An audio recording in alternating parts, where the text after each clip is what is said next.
In the far reaches of space, where stars twinkled like distant diamonds and planets orbited in silent harmony, humanity had finally earned its place among the stars.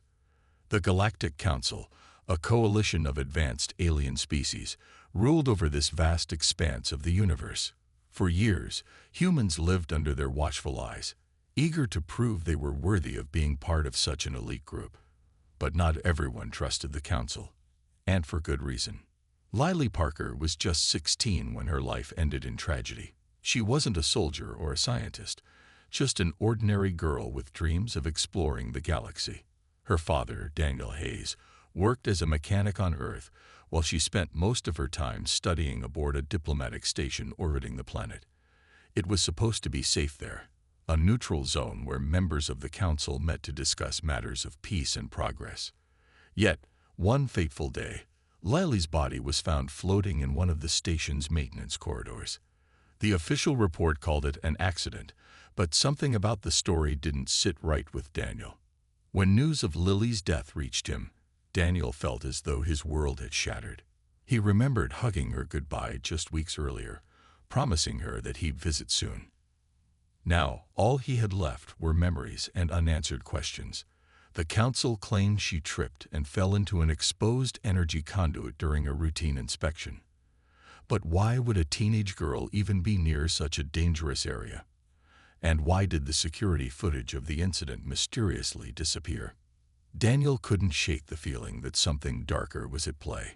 Determined to uncover the truth, he traveled to the station himself. As he walked through its sterile halls, he noticed how cold and impersonal everything felt. The aliens who passed by barely acknowledged him, their expressions unreadable behind masks of indifference. At the morgue, he saw Lily's lifeless body lying on a metal slab. Tears welled up in his eyes as he stared at her pale face. There were marks on her arms, bruises that hadn't been mentioned in the report. Someone had tried to cover them up, but Daniel noticed immediately. Back on Earth, Daniel confided in his oldest friend, Rachel Miller, a brilliant scientist working for the United Earth Space Agency. Rachel listened intently as Daniel explained what he had seen. She agreed that the circumstances surrounding Lily's death were suspicious. Together, they decided to dig deeper. Using Rachel's access to classified databases, they uncovered fragments of information pointing to secret experiments conducted by the Council. These experiments involved human DNA, raising alarming questions about why the Council would need genetic material from Earth's population. As days turned into weeks, Daniel grew more determined than ever to expose the truth. He knew it wouldn't be easy.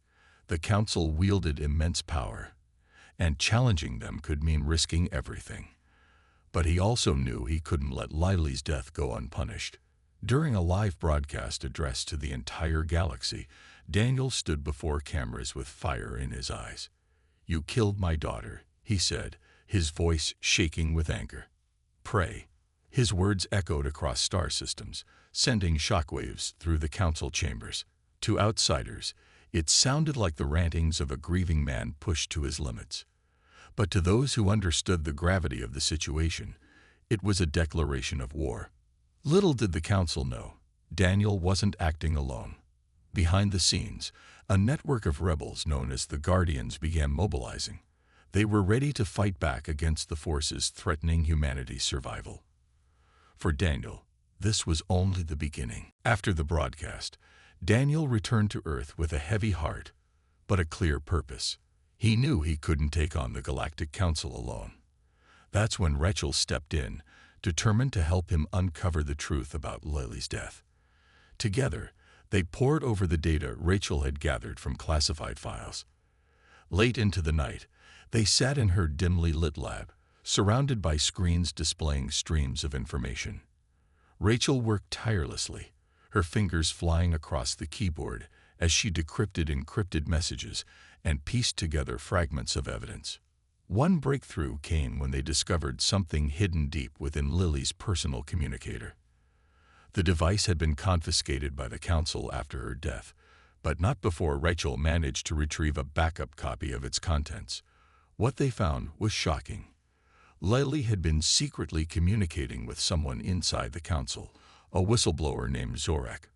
Zorak belonged to the Vraxian species, an insectoid race known for their loyalty to the Council.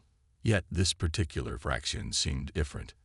In the messages, Zorak warned Lily about dangerous experiments being conducted in secret labs. He mentioned stolen human DNA and unnatural hybrids created without consent. Rachel leaned back in her chair, her face pale. "This changes everything," she said softly. "If these experiments are real, it means the Council has been violating every ethical law in the galaxy." Daniel clenched his fists, anger boiling inside him. "They're monsters," he muttered, "and they killed my daughter to keep their secrets safe." The two decided to dig deeper. Rachel used her connections at the United Earth Space Agency to access restricted areas of the network. She discovered references to a hidden research facility located in the Andromeda sector. The facility wasn't listed on any official maps, which only fueled their suspicions. Meanwhile, Daniel reached out to old friends who might be willing to help. One of them was Kale, a reptilian warrior from the Draconis Empire. Kale had always despised the Council for their arrogance and corruption. When Daniel explained what they had uncovered, Kale agreed to join their cause. Another ally came in the form of Sira, a telepathic ambassador from the aquatic Nereid race. Sira had long suspected the Council of shady dealings, but never had proof until now. Using her psychic abilities, she tapped into the minds of unsuspecting Council officials, gathering valuable intelligence. She revealed that the Council's leader, Chancellor Vorak, was directly involved in overseeing the experiments. This made Daniel even more determined to bring them down. As they prepared for their next move, Daniel struggled with guilt. He replayed Lily's final days in his mind, wondering if there was anything he could have done to save her. Rachel tried to comfort him, reminding him that Lily had been brave. "She didn't die in vain," Rachel said firmly. "We'll make sure of that." Their investigation led them to another crucial piece of evidence, a list of names. These were humans who had gone missing under mysterious circumstances over the past few years. Many of them had been reported as runaways or victims of accidents, but the pattern was undeniable. Each person on the list had some connection to advanced science or technology. It became clear that the Council had been targeting specific individuals, likely to harvest their knowledge or genetic material. With each new discovery, the stakes grew higher. The Council began tightening security around its operations, aware that someone was watching. Daniel and Rachel knew they were running out of time. If they wanted to expose the truth, they would need to act quickly and carefully. But one thing was certain. They weren't going to back down. Not after what they had learned. Not after what Lily had sacrificed. Daniel looked at Rachel, his expression resolute. "We're not just doing this for Lily," he said. "We're doing it for everyone they've hurt. For everyone they plan to hurt." Rachel nodded, her eyes filled with determination. "Then let's get to work," she replied. The weight of what they had uncovered pressed heavily on Daniel and Rachel. Every new piece of evidence painted a darker picture of the Galactic Council's actions, and neither of them could ignore the urgency of their mission. They knew that exposing the truth wouldn't be enough. They needed to strike back in a way that would send a message so powerful it would shake the Council to its core. Daniel spent hours pacing Rachel's lab, his mind racing with ideas. He wasn't a soldier or a strategist, but he understood one thing. Fear was a weapon too. If the Council thought they were untouchable, it was time to prove them wrong. Finally, he stopped and turned to Rachel. "We need to hit them where it hurts," he said firmly. "Somewhere public. Somewhere they can't ignore."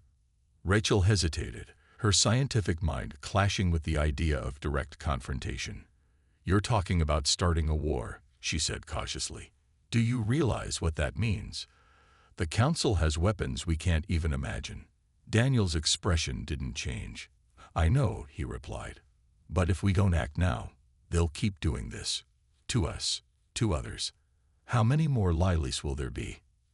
After much debate, they settled on a plan.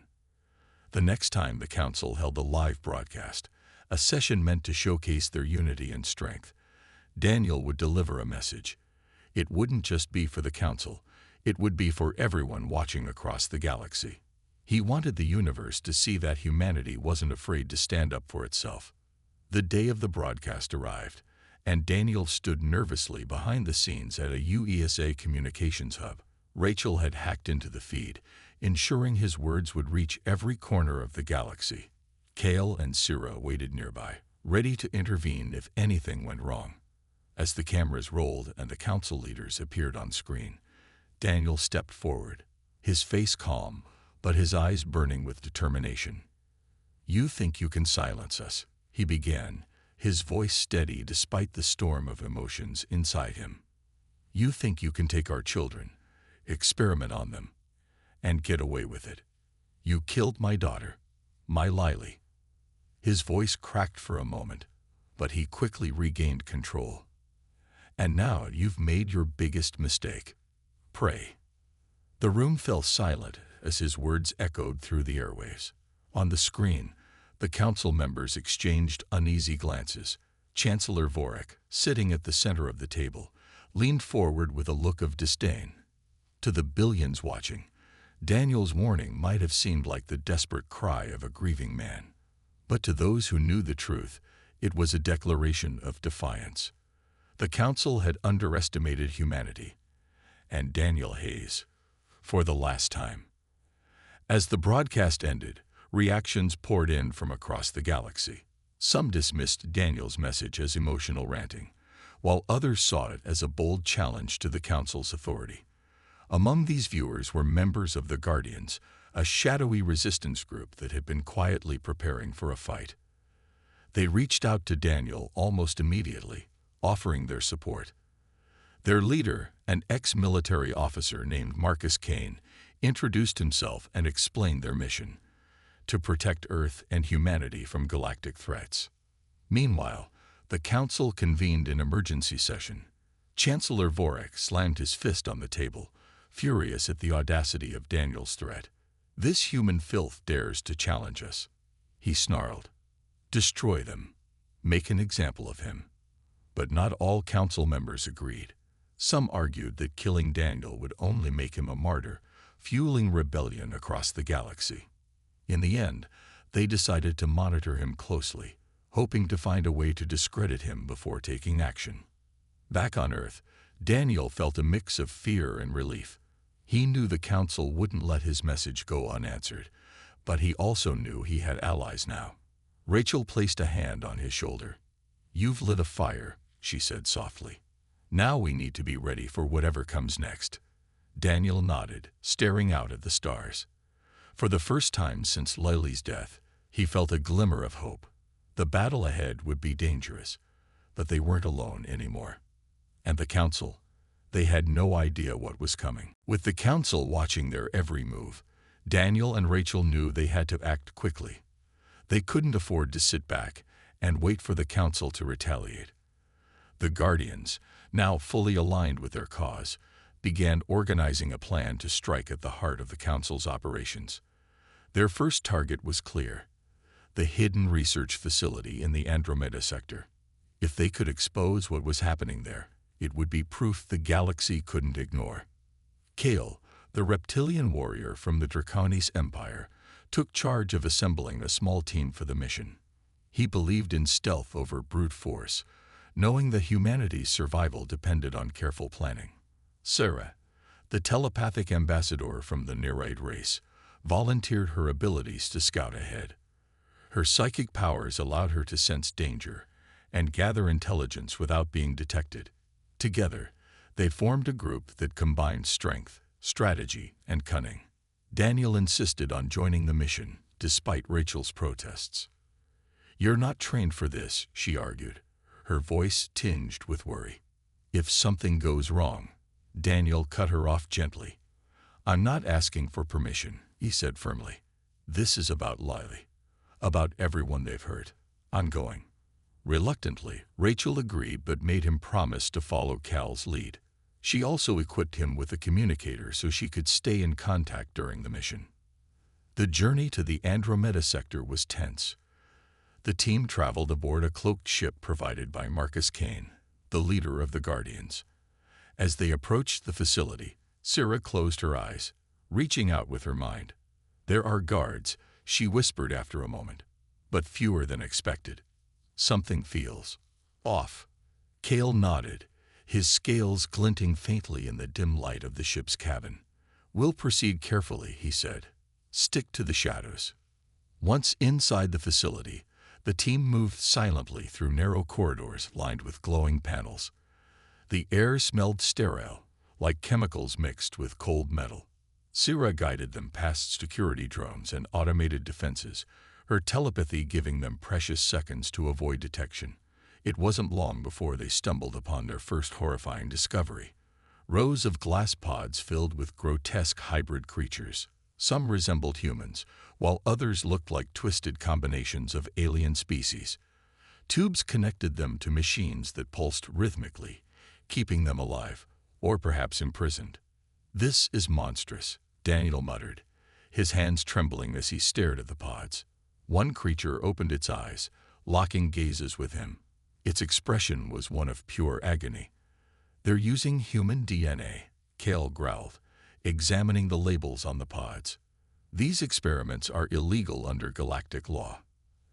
As they delved deeper into the facility, they found evidence of more atrocities. Logs stored on data tablets revealed that many of the hybrids were created using genetic material stolen from the missing humans on Rachel's list. Some had been abducted years ago. Others were recent victims. Among the captives, they discovered Emma Lewis, a teenage girl who had vanished months earlier. She was weak and frightened, but still alive. When Daniel promised to get her out, tears streamed down her face. Their escape, however, wouldn't be easy. Alarms blared suddenly, red lights flashing throughout the facility. Syrah gasped, clutching her head. "They know we're here," she cried. Someone must have triggered a failsafe. Kale barked orders, leading the team toward the exit. But as they ran, they realized the council had anticipated their arrival. Reinforcements were already closing in. "We can't let them catch us," Marcus shouted over the comlink. "Get out of there now." Daniel carried Emma, refusing to leave her behind. Bullets ricocheted off walls as they fought their way through waves of guards. Kale roared, using his natural strength to smash through barriers, while Syrah used her telepathy to disable enemy weapons. Finally, they'd reached the ship, breathless and battered but alive. As they lifted off, Daniel looked back at the facility, his jaw clenched. "This isn't over," he said quietly. "Not even close." Rachel's voice crackled through the communicator. "You did it," she said, pride evident in her tone. "Now the whole galaxy will know what they've done." The rescue of Emma Lewis and the evidence collected from the Andromeda facility were more than just victories. They were weapons. Rachel worked tirelessly to analyze the data, piecing together damning proof of the Council's crimes. She uploaded videos of the hybrid experiments, logs detailing the stolen DNA, and images of the terrified captives onto a secure network. Within hours, the footage spread like wildfire across the galaxy. Billions of beings watched in horror as the truth about the Council's atrocities came to light. At first, the Council tried to deny everything. Chancellor Vorik appeared on broadcasts, his voice calm but laced with venom. "These are lies fabricated by humans," he declared, an attempt to undermine the stability of the Galactic Council. But the evidence was undeniable. Even some of the Council's own members began to question their leader. Whispers of dissent rippled through the coalition, creating cracks in their once unified front. For Daniel, the public outrage was both satisfying and heartbreaking. He had hoped the galaxy would see the Council for what it truly was, but he hadn't expected the backlash to hit so close to home. Earth became a focal point of tension, with the Council accusing humanity of orchestrating the raid. In response, they deployed warships to blockade the planet, cutting off trade routes and supplies. Panic spread as food shortages began, and hospitals struggled without vital resources. The blockade wasn't just punishment, it was a message: defy us, and you will suffer. Despite the chaos, humanity rallied behind Daniel and the Guardians. Protests erupted in cities around the world, with people chanting Lily's name and demanding justice. Some called Daniel a hero. Others saw him as reckless. Among the critics was Ethan Cole, a former operative who had once worked closely with Marcus Kane. Ethan believed humanity couldn't win against the Council's superior forces.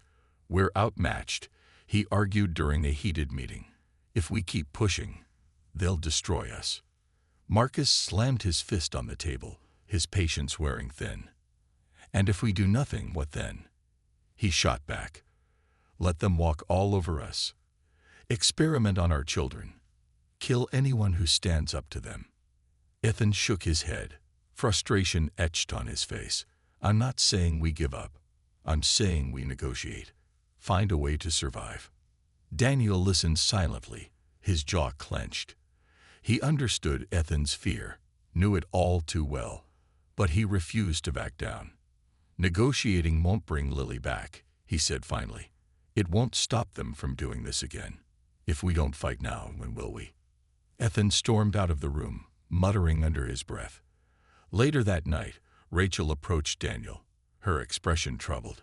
"Be careful with him," she warned.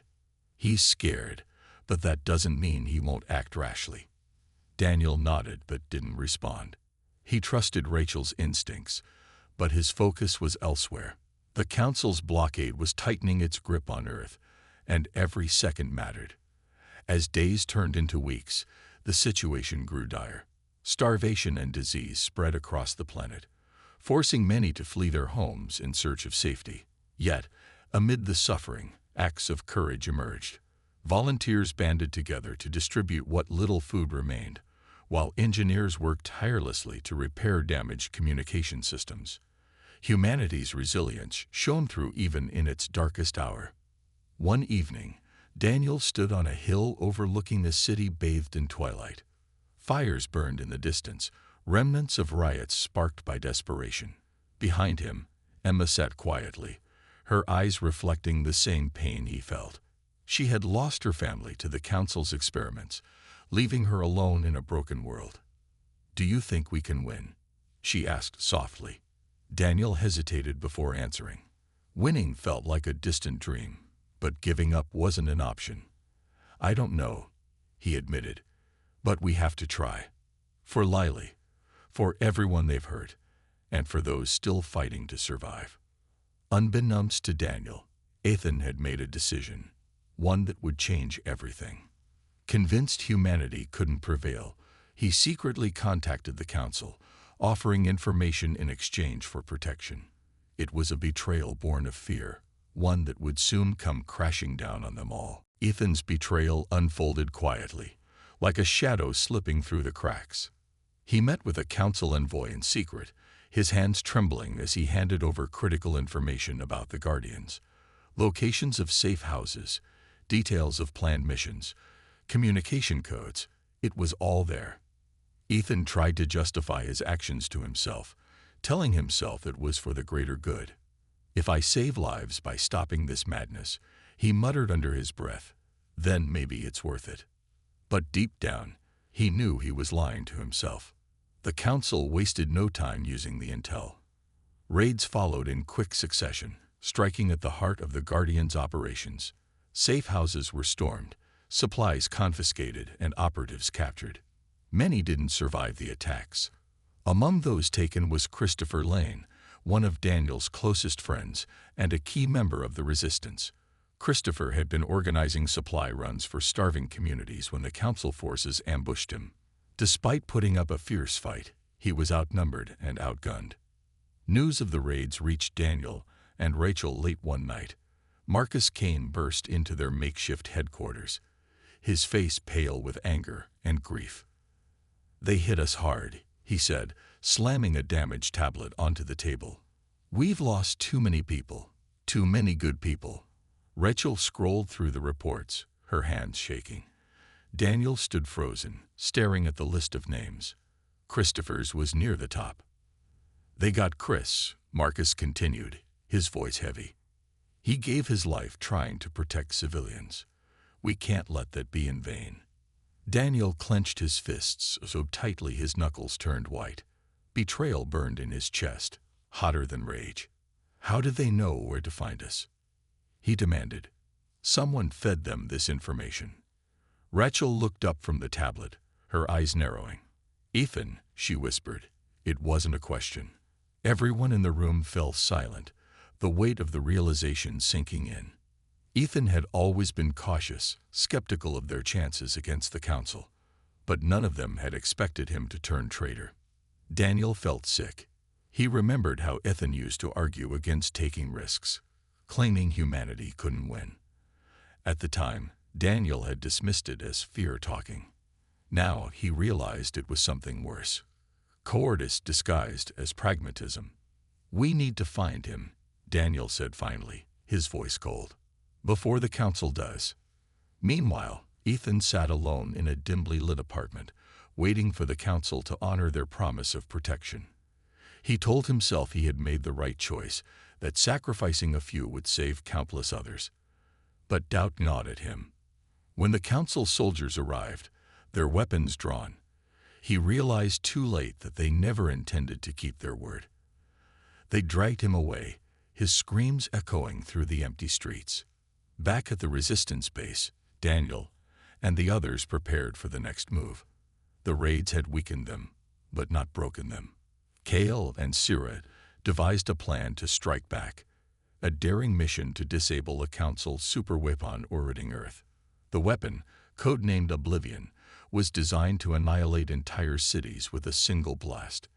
If they could destroy it, they might buy humanity enough time to regroup. As they boarded the cloaked ship bound for the weapon platform, Daniel carried a photo of Lily in his pocket. Her smile reminded him why they were fighting, not just for revenge, but for a future free from oppression. For Lily, he whispered to himself, and for everyone who had already paid the ultimate price. The battle ahead would be brutal, but surrender was no longer an option. The mission to disable the Council's superweapon, Oblivion, was a suicide run by any measure. The weapon platform loomed in orbit like a dark storm cloud, bristling with defenses and swarming with Council soldiers. Daniel, Kale, Syrah, and a small team of Guardians approached it aboard their cloaked ship, each of them aware they might not make it back alive. But failure wasn't an option, not when Earth's survival depended on their success. As they neared the platform, Syrah closed her eyes, using her telepathic abilities to scan for weaknesses, her brow furrowed in concentration. "There's a maintenance hatch on the underside," she whispered after a moment. "It's guarded, but we can slip through if we're careful." Kale nodded, his scaled hands gripping the controls tightly. "We'll go silent until we reach the hatch.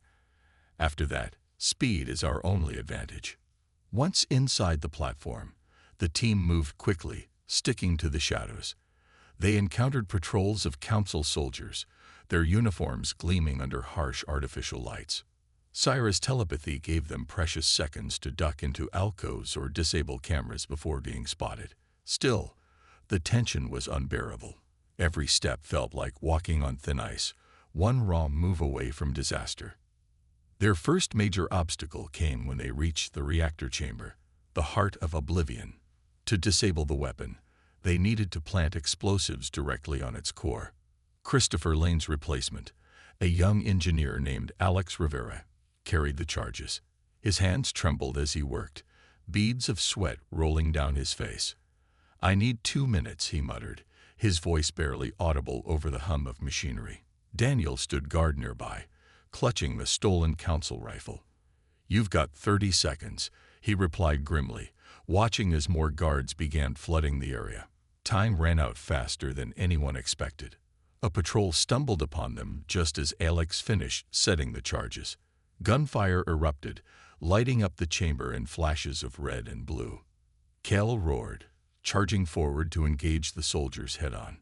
His brute strength sent several crashing into walls, but reinforcements kept coming. Syrah crouched behind cover, focusing her mind to create illusions that confused the enemy. For a brief moment, the soldiers turned on each other, buying the team valuable time. But even with their combined efforts, the odds were overwhelming. As the fight raged on, Christopher Lane's sacrifice weighed heavily on everyone's minds. "We can't let him down," Daniel shouted, firing blindly into the chaos. He didn't notice the soldier sneaking up behind him until it was too late. A sharp pain exploded across his shoulder as he was struck, forcing him to drop his weapon. Before the soldier could finish him off, Alex lunged forward, tackling the attacker to the ground. The two struggled briefly before Alex managed to disarm them, delivering a swift blow that knocked them unconscious. "Stay focused," Alex yelled, pulling Daniel back to his feet. It was a reminder that every second counted. Finally, the charges were set. "Detonation in 60 seconds," Alex announced, his voice cracking with exhaustion. The team sprinted toward the extraction point, dodging blasts and collapsing walkways as alarms blared throughout the platform. Behind them, explosions rocked the structure, sending debris flying in all directions. The reactor core had begun its meltdown. Reaching the exit, they found Cal gravely injured, his body riddled with wounds. "Go," he growled, waving them onward. "I'll hold them off." Daniel hesitated, torn between loyalty and survival. "Cal," he started, but the reptilian warrior cut him off. "For Lily," Cal said simply, his eyes fierce despite his injuries. It was enough to spur Daniel into action. They made it to the ship just as the platform erupted in a blinding flash of light. From their vantage point, they watched Oblivion crumble into space dust, its threat neutralized forever. But victory came at a cost. Cal's sacrifice weighed heavily on everyone, especially Daniel. As the ship hurtled away from the wreckage, silence filled the cabin. No one spoke. No words could ease the pain of losing another ally. Back on Earth, Rachel greeted them with relief, but also sorrow. She hugged Daniel tightly, tears streaming down her face. "We did it," she whispered. "But at what price?" Daniel stared at the stars outside the window, his expression hardening. "We stopped them once," he said, "and we'll do it again, until they can't hurt anyone else." The war was far from over, but for now, humanity had won a crucial battle. The destruction of Oblivion was a blow to the Council, but it didn't cripple them. If anything, it made them angrier and more desperate. Chancellor Vorak called an emergency session, his cold eyes scanning the room as he addressed the Council members. "The humans have declared war," he snarled. "And now they will learn what happens when you challenge the mighty." Orders were issued to escalate their attacks on Earth, targeting cities and infrastructure with relentless precision. The blockade tightened further, cutting off even basic supplies like water and medicine. On Earth, chaos reigned. People lived in fear, unsure of where the next attack would come from. Hospitals overflowed with the sick and injured, while food shortages grew worse by the day. Yet, amidst the suffering, humanity refused to surrender. Resistance fighters banded together, using whatever weapons they could scavenge to defend their homes. Daniel and Rachel worked tirelessly to coordinate these efforts, turning scattered groups into a unified force. But morale was low, and resources were dwindling fast. Amidst this turmoil, Ethan Cole sat in a cell aboard a council warship, his fate sealed. At first, he had clung to hope that his betrayal would save lives. Now he realized how wrong he had been. The council hadn't honored their promise. They never intended to protect him. Instead, they used him, squeezing every ounce of information out of him before discarding him like trash. Ethan's moment of reckoning came when Chancellor Vorak himself visited the cell. The towering alien loomed over him, his expression unreadable. "You thought your actions would spare your kind?" Vorak asked, his voice dripping with disdain. "You are no better than the insects we crush beneath our feet." Ethan tried to speak, to explain himself, but the words caught in his throat. He had gambled everything, and lost. Vorak turned away, leaving Ethan alone with his thoughts. Hours later, the ship shuddered violently as it came under fire. A surprise attack by the Guardians had breached its defenses, allowing a small team to board and rescue prisoners held captive by the Council. When they found Ethan, He was barely recognizable, broken physically and emotionally. Marcus Kane stared at him, disgust evident on his face. "You betrayed us," Marcus said coldly. "Why should we save you?" Ethan looked up, tears streaming down his face. "I'm sorry," he whispered hoarsely. I thought I was doing the right thing." No one responded. They dragged him aboard their ship, not because they forgave him, but because leaving him behind wasn't an option. As the warship exploded behind them, Ethan collapsed onto the floor, sobbing uncontrollably. He knew he would never be trusted again, and perhaps he didn't deserve to be. Back on Earth, Daniel struggled to keep moving forward. The loss of Kale weighed heavily on him, and the constant battles against the Council left little time for rest. Yet he couldn't afford to stop, not when so many were counting on him. One evening, he stood on a hill overlooking a battered city, its skyline marred by smoke and rubble. Rachel joined him, her arms crossed against the chill. "We can't keep going like this forever," she said quietly. "If we don't end this soon, there won't be anything left to fight for." Daniel nodded, his jaw clenched. "Then we finish it," he replied. "We take the fight to them, to Eternus Prime." Eternus Prime, the Council's central hub, was a fortress orbiting a distant star. Breaking through its defenses would be nearly impossible, but if they succeeded, they could cripple the Council once and for all. Rachel studied him, her expression torn between admiration and worry. "It's risky," she admitted, "but maybe it's our only chance." Together, they began planning the assault, rallying allies, and preparing for what might be their final stand. Humanity's survival depended on it, and so did justice for Lily. As the days passed, word spread among the resistance. Soldiers sharpened their weapons, engineers fine-tuned their ships, and civilians prayed for victory. The galaxy held its breath, waiting to see who would emerge triumphant. For Daniel, there was no turning back now. The assault on Eternus Prime was a mission born out of desperation, courage, and sheer determination. It was humanity's last stand, a final attempt to bring down the Galactic Council before they could crush Earth completely. Daniel, Rachel, Marcus, Sura, and what remained of the Guardians prepared for the battle with grim resolve. They knew the odds were stacked against them, but surrender wasn't an option, not after everything they had sacrificed.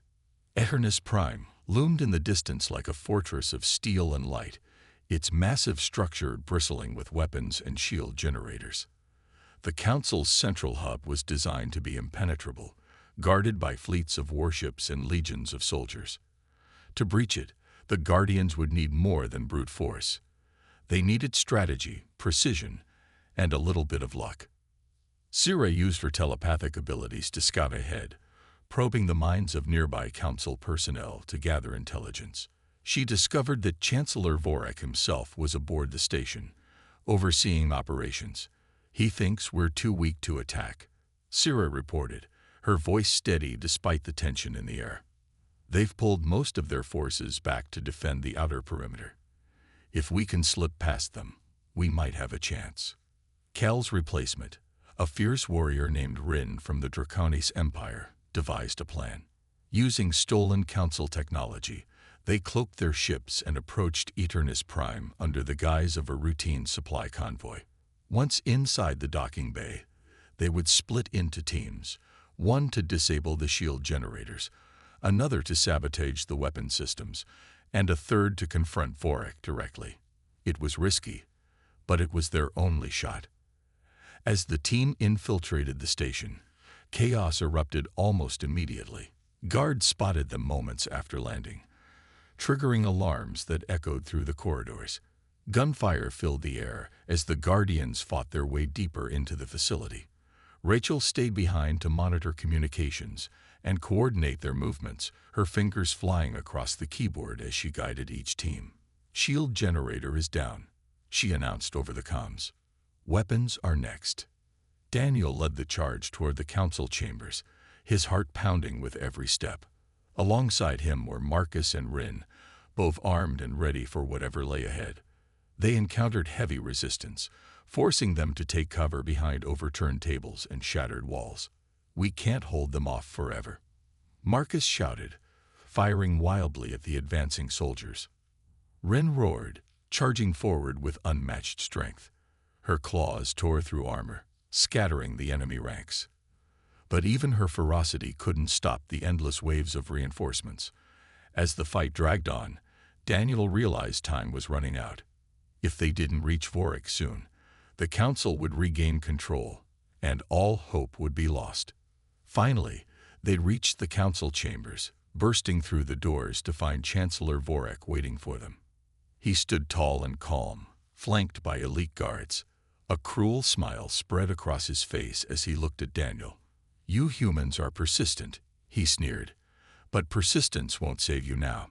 Daniel stepped forward, his rifle trained on Vorik. "This is for Lily," he said, his voice trembling with rage. "For everyone you've hurt." Vorik laughed, dismissing him with a wave of his hand. "You think killing me will change anything? The Council will endure long after you're gone." Before either side could act, Sira appeared in the doorway, her eyes glowing with psychic energy. She focused on Vorik, her voice echoing unnaturally. "Your mind is open," she said softly, "and I see your secrets." With a flick of her wrist, she unleashed a wave of mental force, overwhelming Vorik and his guards. They collapsed to the ground, clutching their heads in agony. Seizing the moment, Daniel moved closer to Vorik, staring down at the once powerful leader. "It's over," he said firmly. But instead of fear, Vorik's expression twisted into a sinister grin. "You've made a grave mistake," he whispered hoarsely. "Destroying me won't stop what's coming." An explosion rocked the station, throwing everyone off balance. Outside, Council warships had begun bombarding the facility. The explosion shook Eternus Prime to its core, sending chunks of debris spiraling into space. Alarms screamed throughout the station as systems began to fail. The Council's warships outside unleashed relentless barrages, their weapons tearing through the fortress's weakened defenses. Daniel and his team were trapped in the chaos, racing against time to escape before the entire structure collapsed. "Move," Marcus shouted, grabbing Daniel by the arm and pulling him toward the exit. Sira followed close behind, her telepathic abilities straining to hold back the growing panic in her mind. Chancellor Vorik lay unconscious on the floor, his cruel grin replaced by a look of defeat. But Daniel knew this wasn't enough. Not yet. As they ran, he activated a beacon hidden in his pocket, transmitting everything they had uncovered about the Council's crimes directly to galactic networks. If they didn't make it out alive, at least the truth would survive. The corridors were collapsing around them, walls buckling under the strain of the bombardment. Fire raged in some sections, forcing them to take detours that slowed their progress. Rin took point, using her brute strength to smash through blocked passages, while shielding the others from falling debris. "Keep moving," she barked, her voice barely audible over the roar of destruction. Rachel's voice crackled over the communicator. "I've got a ship waiting for you at Docking Bay 7, she said urgently. "But you need to hurry. The bay is already taking heavy fire." Daniel clenched his teeth, focusing on putting one foot in front of the other. Every step felt heavier than the last, but giving up wasn't an option. Not now. As they reached the docking bay, they found Rachel waiting anxiously near the ship. Her face lit up with relief when she saw them, though her expression quickly turned grim. "We're running out of time," she warned. Behind them, explosions tore through the station, sending shockwaves rippling through the air. They scrambled aboard the ship just as another blast rocked the bay, sealing off their escape route. Inside the cockpit, Rachel worked frantically to override the damaged controls. "Hold on," she yelled, punching commands into the console.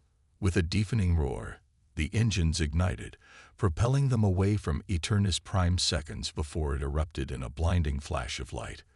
From their vantage point in space, they watched as the once mighty fortress disintegrated, consumed by flames and debris. The Council's central hub was gone. For good. Silence filled the cabin as everyone processed what had happened. Daniel stared out the window, his hands trembling.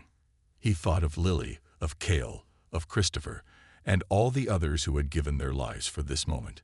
It wasn't just victory, it was justice. Rachel placed a hand on his shoulder, her voice soft. "It's over," she said. "They can't hurt anyone else." Daniel nodded slowly, tears welling up in his eyes. "No," he replied, "they won't." Back on Earth, news of the Council's downfall spread like wildfire. The evidence transmitted by Daniel exposed every dark secret, turning public opinion against the Council completely. Alien factions that had once supported the Coalition turned their backs, demanding accountability for decades of corruption and cruelty. Humanity emerged battered but victorious, proving they could stand toe-to-toe with even the most powerful forces in the galaxy. In the days that followed, Daniel visited Lily's grave, kneeling before her headstone. He placed a single flower atop it, his heart heavy yet full of purpose. "We did it," he whispered. "You'll never be forgotten." Though the scars of war remained, humanity looked to the future with hope. For the first time, they weren't just survivors, they were equals. And Daniel knew that wherever Lily was, she'd be proud.